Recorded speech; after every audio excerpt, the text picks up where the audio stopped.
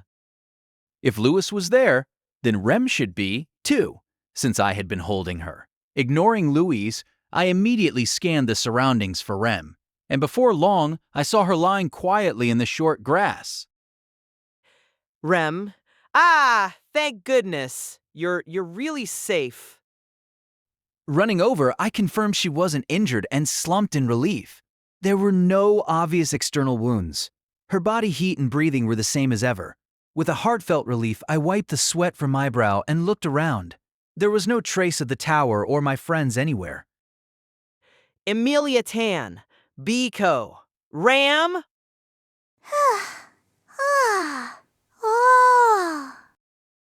I shouted in the hopes that even if I couldn't see them, they might still answer, but my voice echoed hollowly.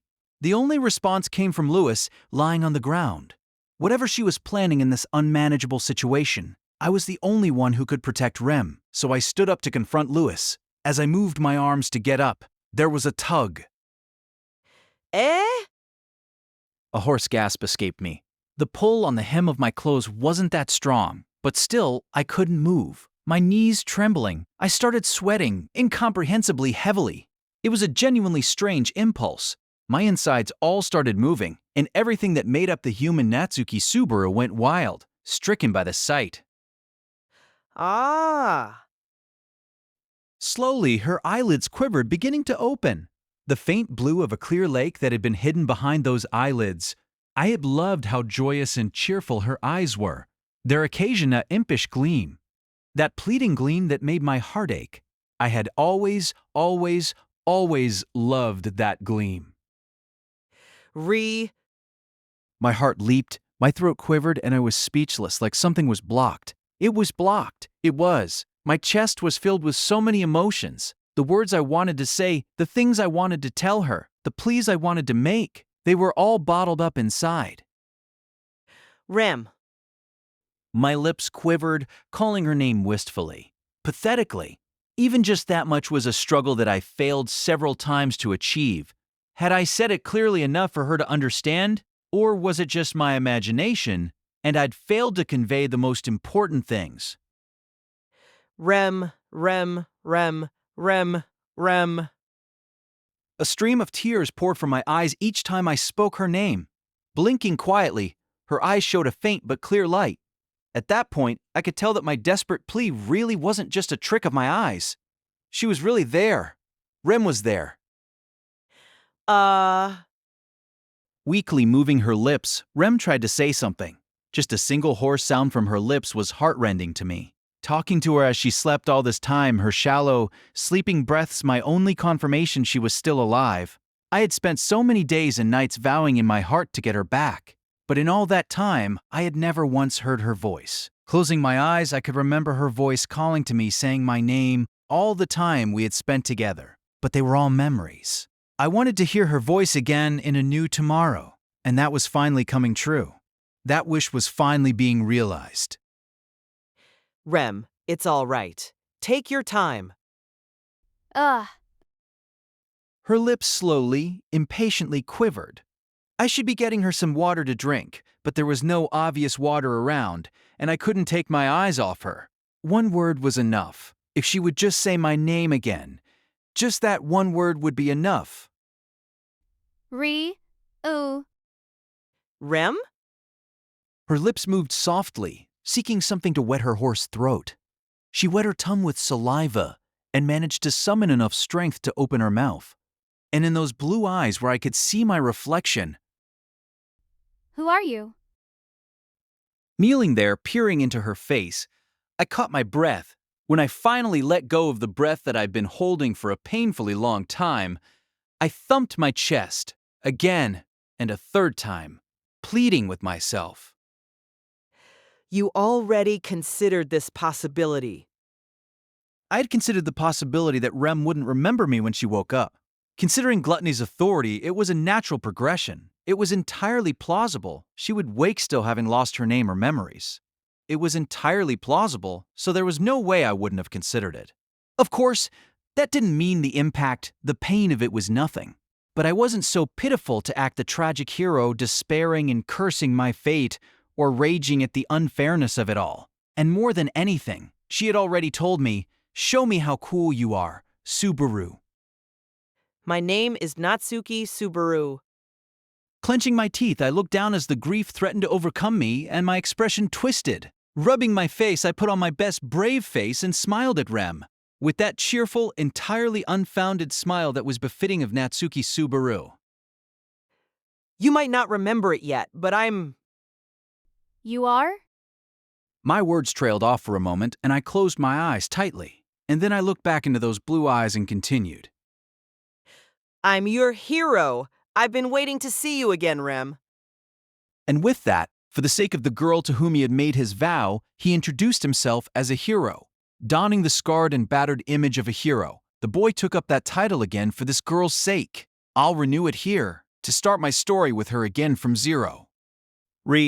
Zero Starting Life in Another World by Tappy Nagatsuki, casted six-tale novel. Please subscribe to our channel. If you are interested in creating your own audio drama, please visit Artale AI.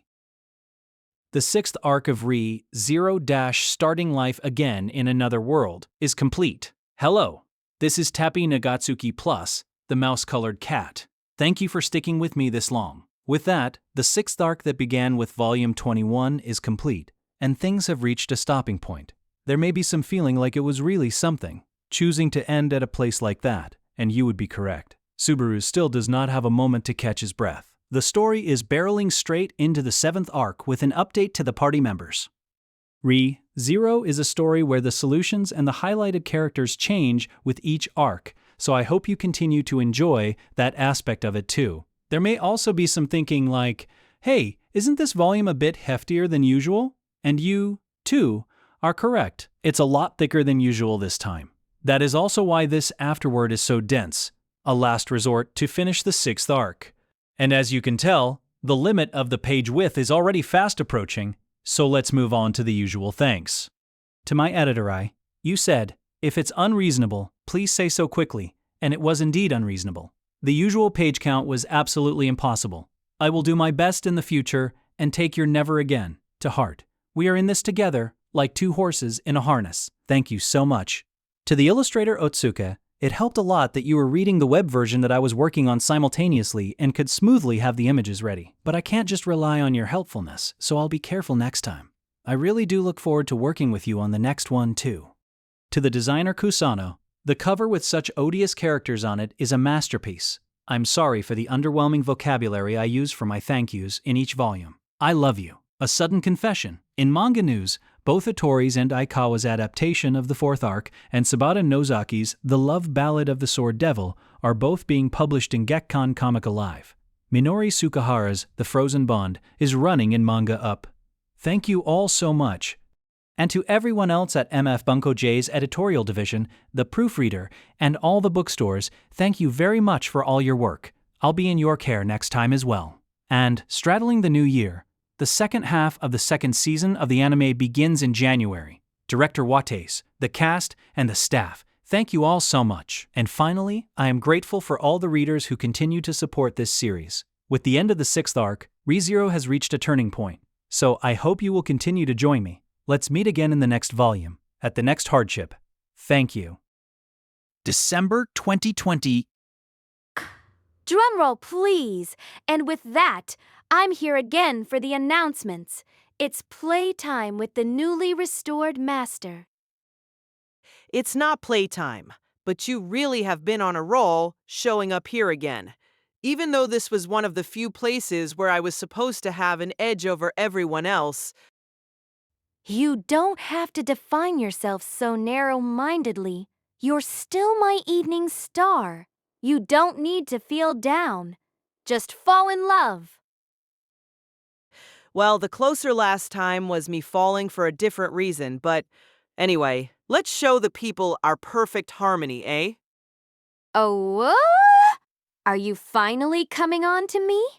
Should I cook red rice tonight? No, so, about the anime. The second season that left on such a cliffhanger is picking up again with the second court starting on January 6th. You, crying, suffering, groaning, vomiting, I'll be clinging to the screen, hanging on every moment. I cut out everything around you on the new key visuals.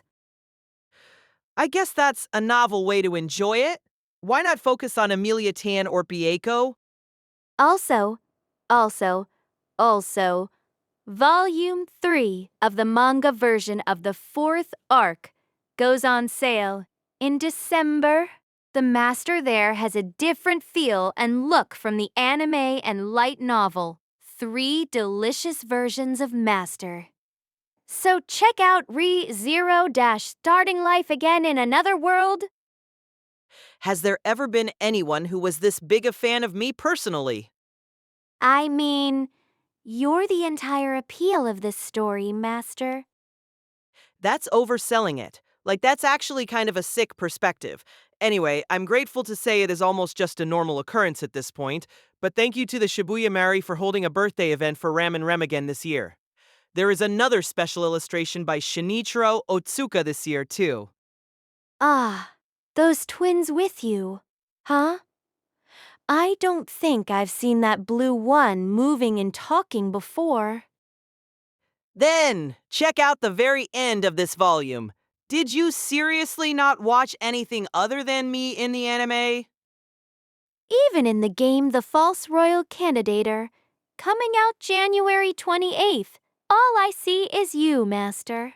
I can't wait for it to come out, but a month is just like the day after tomorrow. I can totally wait that long. Ah, right. After that, next is... That's it, Master. Announcements done. Our flirty little playtime is going on hold for a while, too. Dumbass, I told you, this isn't playtime. That cold shoulder is just another part of your charm. I love you forever, Master. You really are dumb. See you later, Shala. To get news about the latest manga, graphic novels, and light novels from Yen Press, along with special offers and exclusive content, sign up for the Yen Press newsletter or visit us at www.yenpress.com/booklink.